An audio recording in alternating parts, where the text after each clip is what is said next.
Bonjour et bienvenue à cette autre édition de 5 minutes de méditation matinale. Nous sommes sur l'enseignement briser les chaînes invisibles. Depuis la première vidéo, nous avons dit que les chaînes invisibles sont des éléments dans la vie des individus qui constituent un frein pour leur progrès, un frein pour leur avancement et qui n'est pas toujours notoire à leurs yeux. Ce matin, nous allons parler d'un autre maillon de la chaîne qui se trouve dans 1 Jean chapitre 2, verset 9 à 11.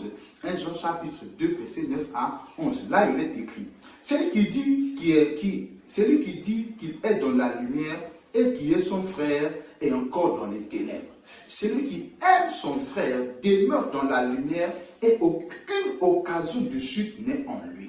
Mais celui qui aime son frère est dans les ténèbres, il marche dans les ténèbres et il ne sait où il va parce que les ténèbres ont aveuglé ses yeux. Alléluia. Ce passage nous parle de la haine, ce passage renvoie, n'est-ce pas, au manque de pardon également. C'est similaire.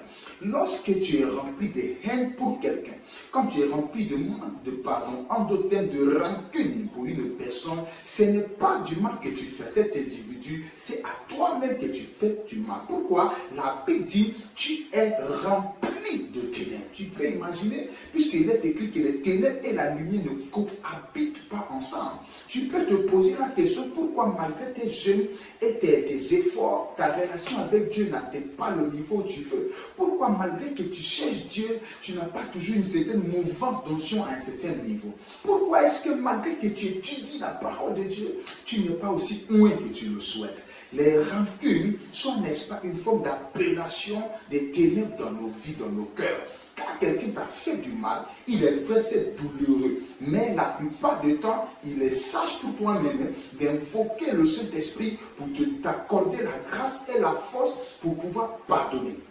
J'aimerais dire quelque chose de nouveau ce matin. Le pardon n'est pas un sentiment, c'est une décision. Il ne faut pas croire que parce que la douleur de ce qu'on t'a fait encore dans ton cœur, tu ne peux pas pardonner. C'est faux. Pardonner, c'est une décision. Pardonner signifie renoncer à la vengeance. Pas toujours oublier. Tu peux ne pas oublier, mais tu peux décider de renoncer à la vengeance, accepter que c'est arrivé et décider de renoncer à la vengeance. Alors, quand tu es quelqu'un qui n'a pas pardonné, comment tu peux savoir que tu n'as pas pardonné? Quand tu entends une bonne nouvelle concernant l'individu qui t'a fait du mal, tu as un pincement dans le cœur.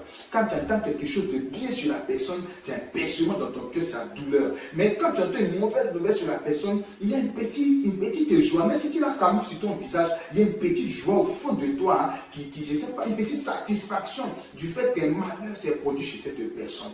Aujourd'hui, malheureusement, beaucoup de chrétiens sont rancuniers. Beaucoup de pasteurs sont rancuniers.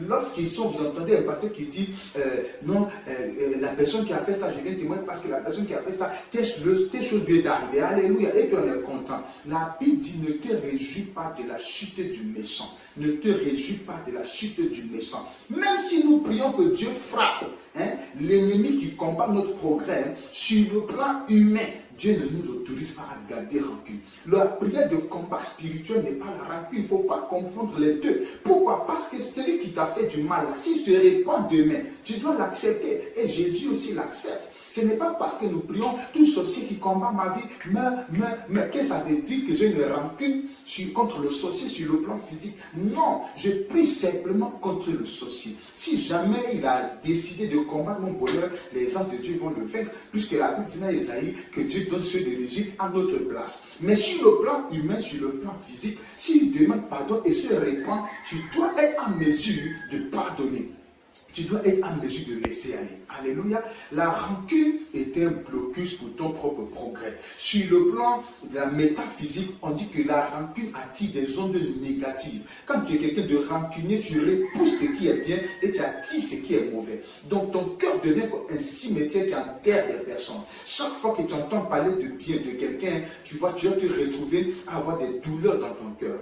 Pourquoi les gens meurent souvent d'AVC et de crise cardiaque et toutes ces choses? C'est vrai, sur le plan scientifique, il y a la maladie. Mais parfois, le cœur a subi à cause du fait que tu continues à mémoriser ou encore à réveiller le souvenir de tes douleurs passées. Ça affecte ton cœur, ça crée du stress. Alléluia. Et sur le plan sanitaire, tu es affecté. Donc, il faut comprendre que la rancune t'affecte spirituellement, t'affecte psychologiquement, t'affecte, n'est-ce pas, même sur le plan de ta santé. Alors tu vois finalement, quand tu es rancunier, à qui tu fais du mal? À celui qui t'a blessé ou à toi-même? C'est pourquoi la Bible va jusqu'à dire que celui qui hait son frère, celui qui ne pardonne pas son frère est compagnon du meurtrier.